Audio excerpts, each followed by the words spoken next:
Hancur luluh hati seorang isteri selepas mendapat tahu dirinya dimadu apabila suaminya melangsungkan perkahwinan baharu dengan seorang selebriti tanpa pengetahuannya.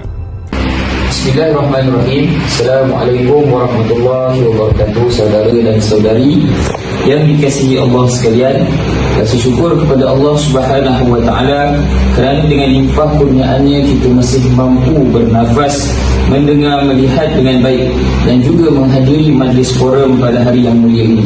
Memperkenalkan diri saya, Muhammad Amir Aiman bin Muhammad Rozli, merupakan mahasiswa Fakulti Pengajian Quran dan Sunnah Universiti Sains Islam Malaysia, selaku moderator untuk forum pada hari ini. Jadi pada pagi ini saya tidak kesorangan. Bersama saya adalah 4 orang ahli panel jemputan yang terdiri daripada mahasiswi Fakulti Pengajian Quran dan Sunnah Universiti Sains Islam Malaysia. Memperkenalkan ahli panel pertama kita, iaitu saudari Siti Nur Atirah binti Muhammad Rozli. Apa khabar? Alhamdulillah. Memperkenalkan ahli panel kedua kita, saudari Nur Alia Syafiqah binti Zulkarnain. Apa khabar? Alhamdulillah. Memperkenalkan ahli panel ketiga kita, saudari Nur Aina Syafiah binti Muhammad Amin. Apa khabar? Alhamdulillah sihat. Dan memperkenalkan ahli panel kita yang keempat, iaitu yang terakhir, saudari Nur Alia Natasha binti Ibrahim. Jadi topik yang akan dibahaskan ialah diskusi mengenai syariat dan asam garam dalam poligami Islam. Baik, jadi izinkan saya terangkan serba sedikit apa itu poligami dalam Islam. Jadi poligami dalam Islam bermaksud seseorang lelaki yang berkahwin dengan lebih daripada seorang wanita.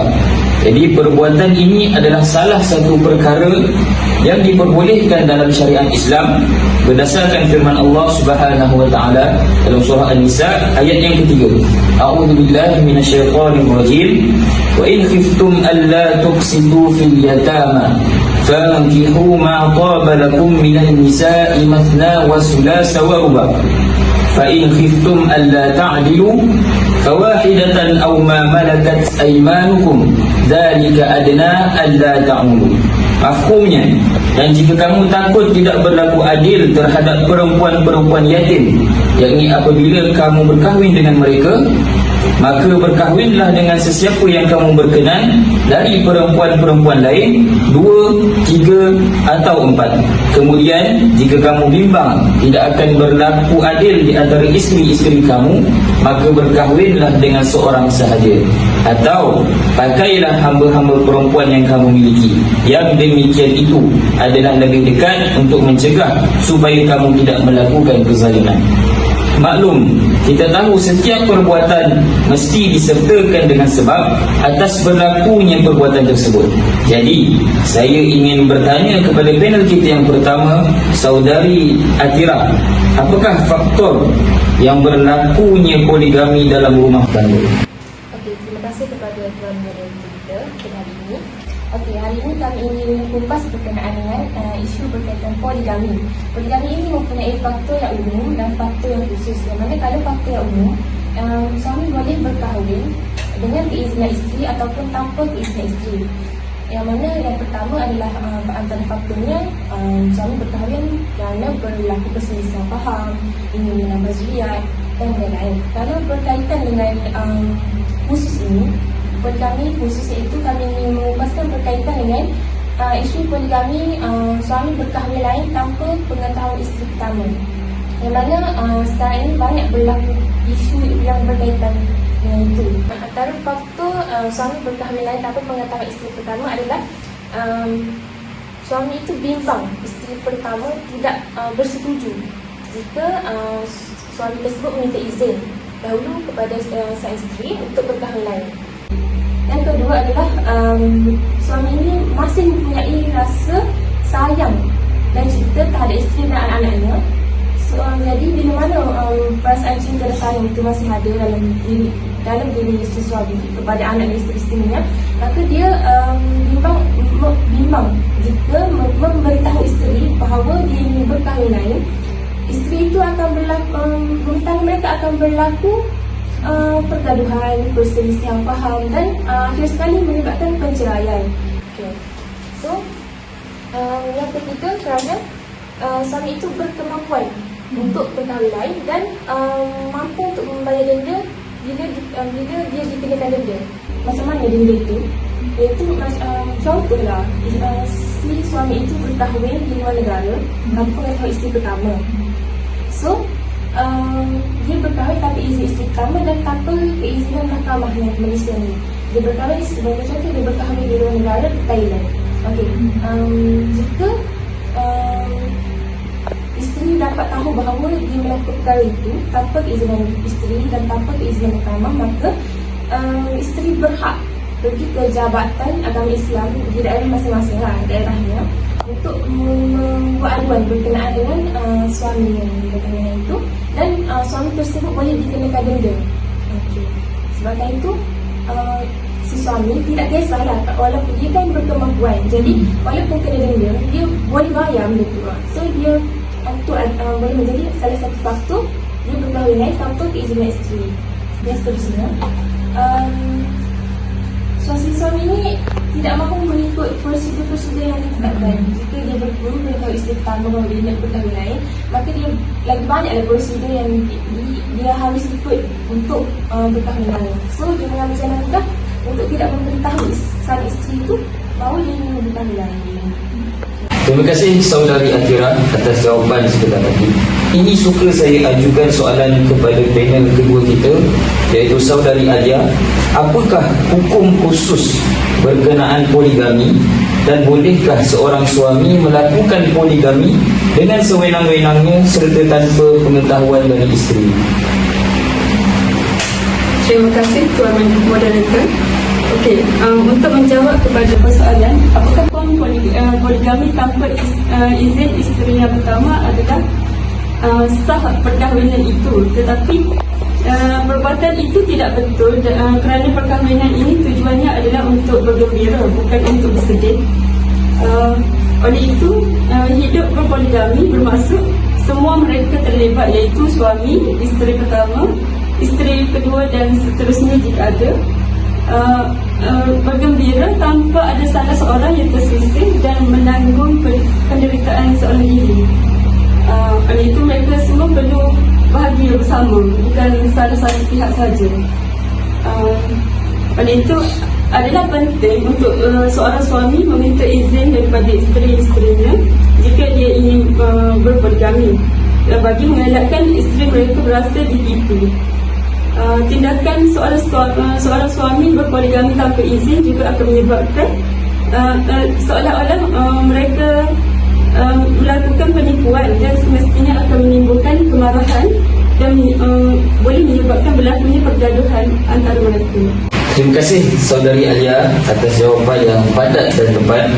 Jadi berdasarkan hukum-hukum poligami yang disebutkan sebentar tadi menunjukkan perbuatan ini mempunyai kebaikan dan keburukan yang berada di dalamnya. Jadi soalan saya pada panel kita yang ketiga, iaitu saudari Aina, apakah kebaikan dan keburukan yang mungkin terjadi apabila seseorang suami melakukan poligami? Terima kasih kepada dua moderator kita. Antara hakikat dan cabaran berpoligami ialah dengan adanya kebaikan dan keburukan. Antara kebaikan poligami yang dapat saya catatkan di sini ialah poligami ini dia memberi peluang kepada kaum lelaki yang layak untuk berpoligami bagi membuktikan ketabahan mereka dalam memikul tanggungjawab yang berat dengan cara yang baik dan diterima oleh semua isteri. Kebaikan di sini sangat jelas kerana lahir dan wujud kaum lelaki dan kalangan umat Nabi Muhammad SAW yang bertanggungjawab. Perkara beginilah yang telah ditunjukkan oleh Nabi Muhammad SAW dan sahabat-sahabat beliau yang membuktikan bahawa mereka mampu berpoligami di samping sibuk dengan negara, jihad dan sebagainya. Yang kedua, kebaikan berpoligami ini juga boleh menyelesaikan masalah yang dihadapi oleh pasangan suami isteri seperti isteri yang tidak dapat melahirkan zuriat. Dan yang ketiga, poligami ini mampu memberikan nasib ramai perempuan seperti miskin, janda, Andalusia, iaitu anak darah lanjut usianya dan seumpamanya. Okey, di sini jelaslah di sini kebaikan berpoligami. Seterusnya saya ingin menerangkan tentang keburukan berpoligami dari sudut pandangan masyarakat Islam. Pandangan masyarakat Islam di Malaysia. Yang pertama, poligami ini menyebabkan sesebuah keluarga yang harmoni menjadi hancur dan kacau bila kerana ada pihak yang ketiga telah menggugat keharmonian tersebut. Yang kedua, poligami juga akan melibatkan anak-anak yang tidak berdosa dengan masalah yang dihadapi oleh suami dan isteri-isterinya, seperti anak-anak tersebut kurang kasih sayang, mereka selalu mendengar pertengkaran ibu bapa dan sebagainya. Bernas pandangan daripada panel kita yang ketiga, iaitu saudari Aina. Terima kasih. Saya tertarik dengan ungkapan yang disebutkan oleh beliau, iaitu poligami menunjukkan tidak semua orang yang berpoligami merasakan manis dan indahnya poligami, tetapi ada juga sebaliknya. Jadi soalan saya pada panel yang keempat, iaitu saudari Natasha, apakah nasihat yang boleh dikongsikan pada golongan suami yang mempunyai keinginan untuk berpoligami supaya tidak berlakunya perasaan pahit seperti pembedu di dalam rumah tangga? Terima kasih kepada Tuan Moderator. Untuk suami yang ingin berpoligami, suami itu perlulah memberitahu ataupun meminta izin isteri pertama untuk berkahwin supaya dapat mengelakkan daripada pergaduhan dan penceraian antara mereka.